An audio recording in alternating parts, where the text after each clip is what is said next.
It's the Real Estate Podcast, brought to you by ANZ Home Loans for financial well-beings. And welcome back to another episode of the Real Estate Breakfast as we cover the very latest in property news. As you know, we do that every morning, and you'll find us on iHeartRadio, Spotify as well, Apple Podcasts and Amazon. And a Tuesday has popped up and said good morning.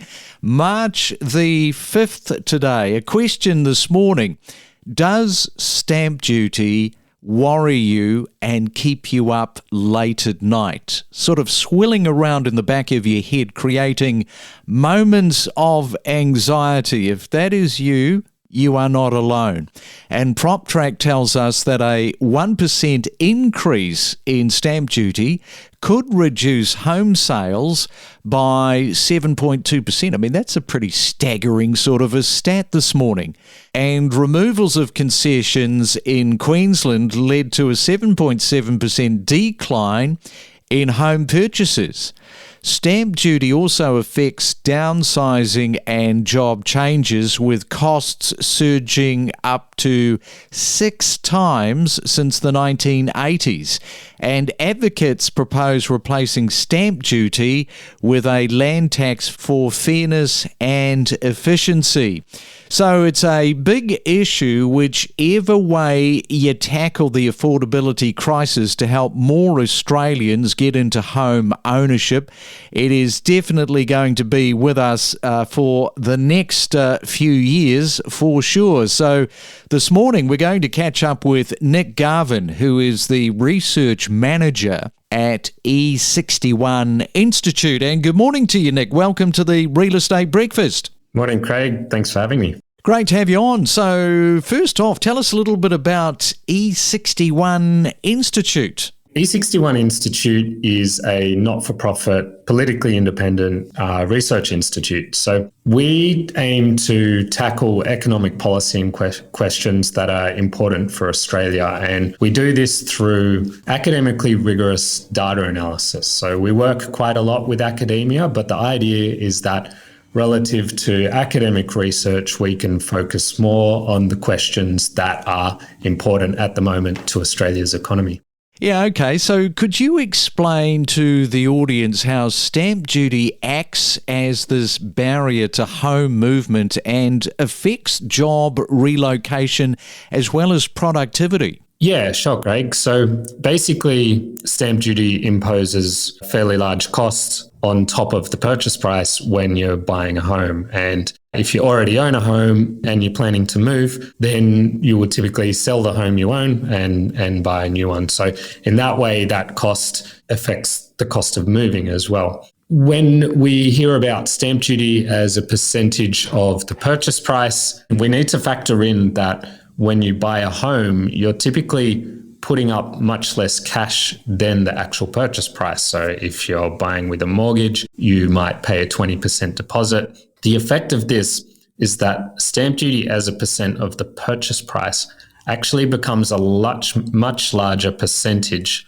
of the cash that you actually have to front up. So it's quite feasible that like a 4% stamp duty will end up increasing the savings that you need to put down a deposit by around 20%. So it's quite plausible that if it would take you 5 years to save for a deposit without stamp duty, with stamp duty, it's going to take you 6 years. So it imposes quite a large extra cost on buying a home. And this also acts as a deterrence to moving homes as well. Yeah, it definitely does. It's a major problem. So just coming back to it though, how significant is the impact if you look at a 1% increase in stamp duty on home sales as indicated by your findings in your research?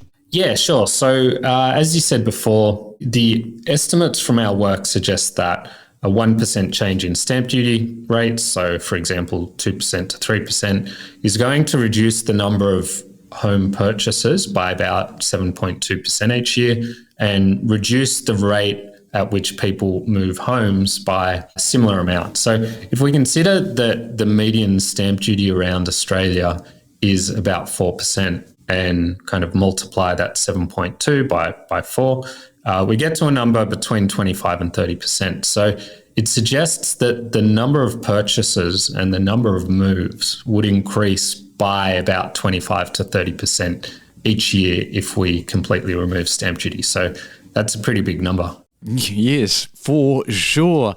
All right, we'll come back in just a moment, Nick, catch up and talk more about stamp duty, more about your research after this. Decode the property market with insider knowledge and insights to better navigate your real estate journey on the Real Estate Podcast. 300 grand won't get you a one better next to Queen's Park or next to the Maribyrnong River. If you're slightly out of Moonee Valley, if you're going into, let's say, Pascoe or something around there, then you can still get just under 40 square metres, a one bedroom, one bathroom, one car spot. People know that they're going to be living in a unit for the rest of their lives, and that's what they aim for. And we see Hong Kong and Singapore and areas like that with an abundance of units, and people live in them, and entire generations pass units down from, father to son and mother to daughter. Yeah, look, a couple of suburbs that come to mind is Sellex Beach. That suburb offers really great value for money if you're looking for a full-size block, so 600 square metres or larger. We're finding in our market a lot of the first home buyers are almost tapping out at that 600 to really take advantage of the government scheme. So a lot of the buyers are looking to further south and certainly towards some of these coastal options. Every week, real estate transactions take place as the market shifts month by month. And every day, we keep you better informed and updated on the Real Estate Podcast. And it is a Real Estate Tuesday around Australia as we continue to bring you the most real estate podcasts, all about real estate, of course. And this morning we are talking with Nick Garvin, who is the research manager at E61 Institute. And Nick, can you elaborate on the effects observed when stamp duty concessions were removed in Queensland, leading to a decline in home purchases? Sure. In Queensland in August 2011, there were previously fairly large concessions in place, stamp duty concessions for owner-occupiers. And then in August 2011, these concessions got removed. So what this did was increase the stamp duty rate for owner-occupier purchases, and it increased it by quite a lot. It was about 1 to 1.5% rise in stamp duty at this point. So we focus on this event for our study. This offers us a natural experiment because the change was so large. It allows us to more effectively isolate the impacts of stamp duty from the other influences on the housing market. So we can use this. We do a micro data study of this outcome and basically work out the sensitivity of the number of purchases and moves to a change in stamp duty based on this event. So this is what we did. We set up a model to basically control for all the other influences on the housing market.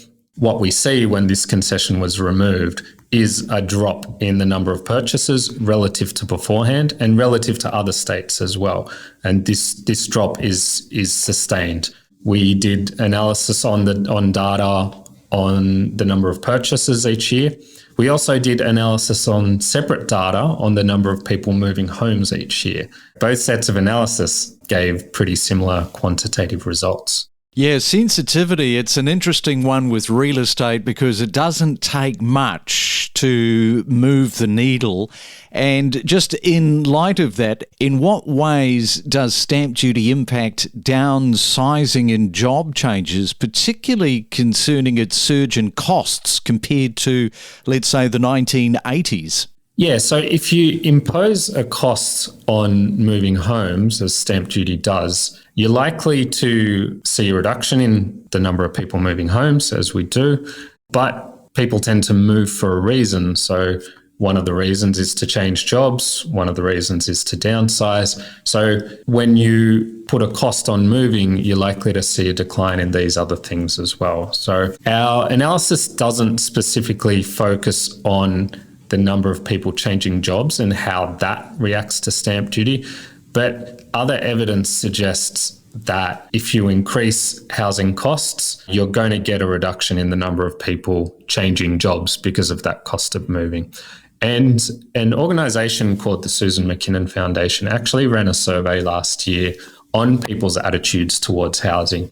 One of the questions in there was specifically about downsizing. So we do have a bit more evidence on the impact of downsizing. What this shows is that basically respondents were asked what types of things would prevent you from downsizing. And when we focus on the respondents that actually might realistically be considering downsizing, and this was respondents that owned their own homes and were over the age of 50 and also had more bedrooms in their home than they did have family members. And when we focus on their responses, we see about 25% of them said that the costs of transacting a home, including stamp duty, the question specifically said stamp duty, about 25% of them gave this response as a reason for why they would not downsize.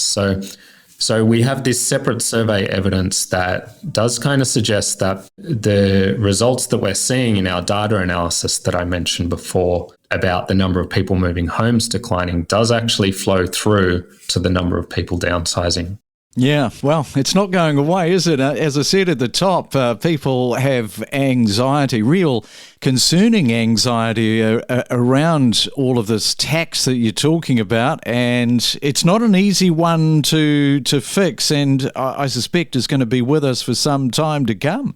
So one of the difficulties is that stamp duty does give state governments a fairly large proportion of their revenue. So it's unlikely that stamp duty would go away without being replaced by something else. But most economists agree that you could replace it with any other tax. And by removing that deterrence that stamp duty poses to buying homes and moving, whatever you replace it with is likely to bring an improvement in the functioning of the economy and people's welfare generally.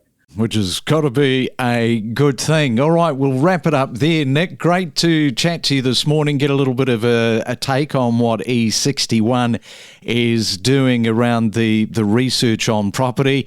Enjoy your Tuesday and thanks for coming on. Yeah, thanks, Craig. Every week, unravel the real estate market to empower your real estate knowledge. What about the capital growth where you are in your areas, your suburbs? What has that been like over the last 10 years? Fairly strong. So we are dealing with a lot of buyers getting priced out of the Fitzroy Carlton market. So put it in context, a 2-bedroom single front in Flemington, Kensington would be worth $1 million. 10 years ago, they were selling for around $500,000. So obviously you're virtually doubling every 10 years, which is the rule of thumb, so to speak. What we're seeing is a lot of buyers getting priced out of that Fitzroy Carlton market because typically that marketplace, which is only 1.5, 2 Ks from Flemington and Kensington, they're paying around 30 to 40% more for the same product only a couple of Ks away. We connect you to the best real estate information across Australia. The Real Estate Podcast.